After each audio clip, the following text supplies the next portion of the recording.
barbaadan akkasuma warroonni barataa jirtan har'a barumsa ajaa'ibaa isiniif qabadhee dhufee jira. Mata dureen barumsa har'aan isin barsiisu ammootu Everyday English, Ingiliffa yeroo mara jechuun Ingiliffa guyyaa guyyaan haasofnu jechuudha. Kallattiin gara barumsaa haa seennu. Tokkoffaa, doo yal'aa'mi natti hin iyyin. Kan lammaffaa ammootu sakanda tunan. Namni akka keetii hin jiru. Ati nama addaati. Namni si fakkaatu hin jiru jettaani. Sadaffaan ammootu watch your mouth. Waan jettu laalladhu. Jedhisteen asii waan jettu laalladhu. Afuraffaan keep it a secret.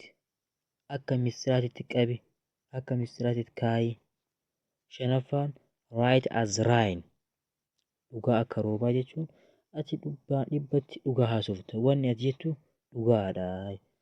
Barumsa akkanaa yoo kan barbaadan taate chaanala keenya subscribe like gochuu hin dagatinaa. Warroonni haaroo taatan nu jajjabeessaa nu cinaa dhaabaa.